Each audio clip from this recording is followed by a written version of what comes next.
We had not seen buffalo for many days. If they were anywhere near, my father would find them. He is one of the best in our village at finding the trail of the buffalo. He is called Strongbow. The other man is called Big Horse, my father's friend. I am called Wiakaluta. It means red feather. I've lived for 12 winters, and usually boys my age don't get to ride with their fathers. But my father says I'll soon be ready for the hunt myself, and I must learn the ways of the buffalo. For the buffalo is all important. Without it, we would not be able to live the way we do.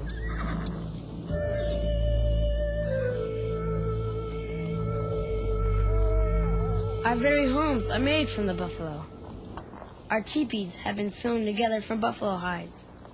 A teepee makes a very nice home, and it is very quick to set up, which is a good thing because we're never in one place for long.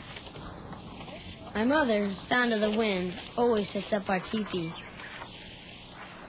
She does so with help of another woman in the village. First, 3 lodge poles are set up to make the basic shape of the teepee. Thinner poles are placed between the 3 main poles. All the poles are then bound together. Shunka, our dog, enjoys watching the work. Buffalo hides are then draped over the poles. This is hard work because buffalo hides are very heavy, and a total of 18 hides are used to cover one teepee.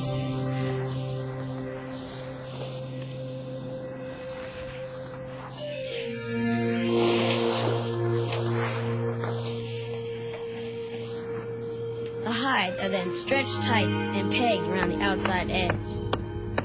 The hammer my mother is using is made from an elk antler. While my mother puts up the real teepee, my little sister runs like a rabbit, practices putting one up herself. This is how we learn things, by copying our parents. After the teepee is up, my mother will clear a place inside for our fire. She is using a buffalo horn to scrape away the grass. The fire will keep our teepee warm on the coldest of nights, and it can also be used for cooking. Before the fire is lit, flaps at the top of the teepee are opened to let out smoke. Next, my mother places buffalo robes on the ground to make a nice soft floor.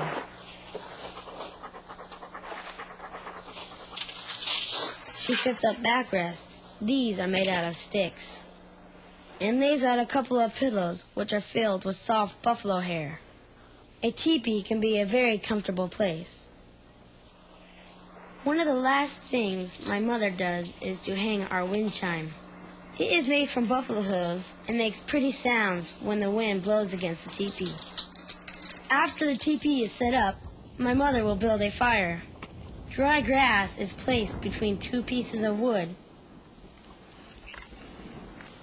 Next, she uses a bow and a spinning stick. The spinning causes the wood to heat up.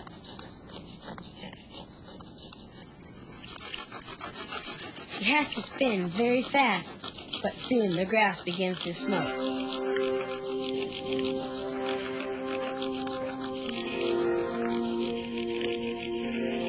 Then, at just the right moment, my mother will stop spinning so that she can blow on the smoking grass.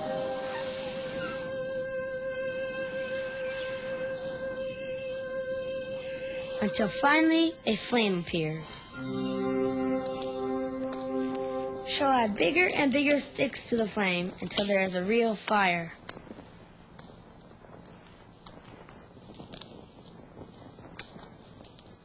After the fire has been burning a while, my mother will remove one of the hot rocks.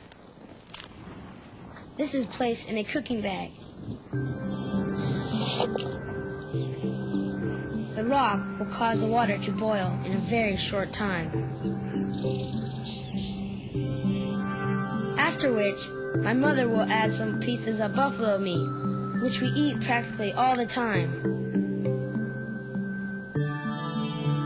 as well as some prairie turnips, which grow wild just about everywhere. Runs Like a Rabbit likes to add the final seasoning, in this case, some spearmint leaves. I almost forgot. The cookie bag is actually the stomach of a buffalo. It never leaks, even with boiling water inside. While my mother is cooking, my father will usually make tools and weapons. Our bows are made from tree branches. After removing the bark, a branch is carved to the proper shape using a stone scraper. It can take a long time, but gradually the bow takes shape. The bowstring is made from sinew, dried buffalo tendons. It first has to be shredded into thin strands. We use buffalo sinew to make thread, string, and rope. 2 strands have to be twisted and braided together.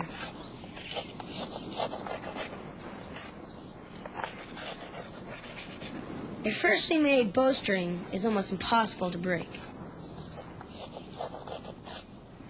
Arrows are made from carefully selected branches of the currant bush. The bark first has to be scraped away, again using a stone scraper. It is then sanded between 2 coarse rocks, and then straightened using a buffalo bone with a hole in it.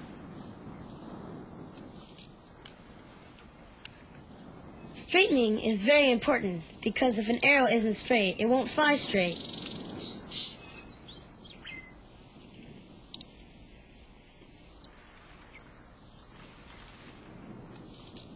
Arrowheads are chipped from flint. The final touch is being done with a deer antler.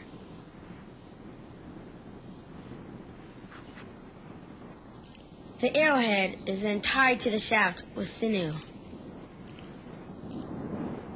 The same for the feathers. They are tied to the shaft with sinew.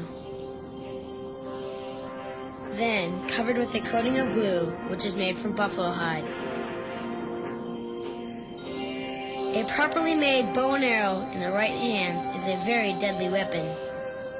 A single shot, aimed properly, can bring down a buffalo at full gallop.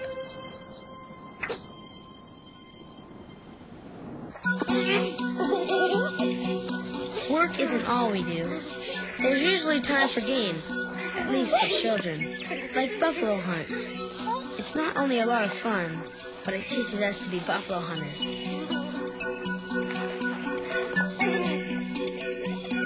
Throw one up like a ball is always a lot of fun. Girls especially like it because they get to throw small boys into the air. The hoop game also teaches us to be better hunters. The girls think it's funny when we miss, but sometimes we make it.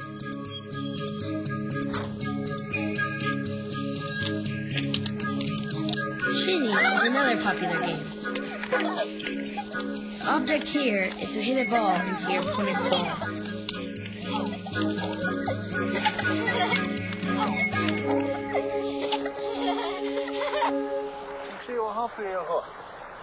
We still have not found the buffalo, and so my father decides to stop and eat. My job is water boy, and that means I must fetch water for the men.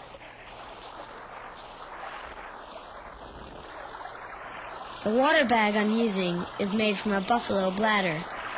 It's very strong, and like a buffalo stomach, hardly ever leaks. It is very handy to have on a trip. Another job of the water boy is to cool down the horses so they'll be fresh for the rest of the day. Back at the village, my mother is making a new dress. She starts by drawing an outline on a deer skin using a marking stone. Then, using a flint knife, she cuts the pattern out. This will be a dress for Runs Like a Rabbit, but it's only half done. My mother will next stitch this half with the matching half, first using a bone awl to make some holes, and then sewing the two pieces together with sinew.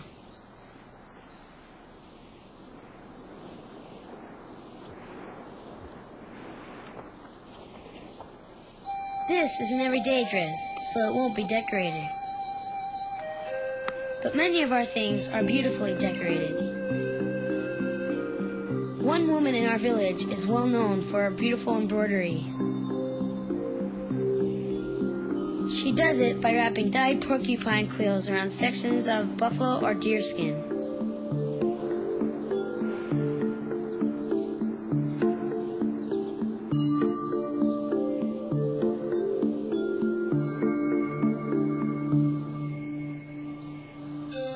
This takes a lot of time. It will take several passings of the moon to finish a beautiful bag like this. Finally, we have found the buffalo. But there is a problem. There are many calves, which mean the buffalo will be very cautious. They'll run with the slightest noise. My father decides it will be best to use a sneak attack. He has brought a wolf skin for this very purpose. Wolves frequently follow the buffalo, and the buffalo are used to their presence. The buffalo will not be frightened by a single wolf.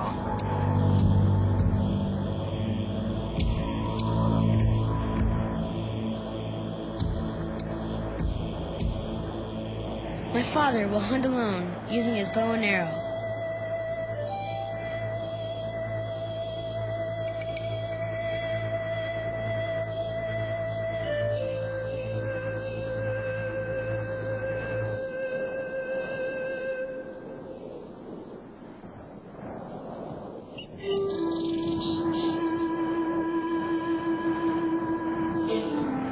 My father must move slowly and carefully. He doesn't want to frighten the buffalo.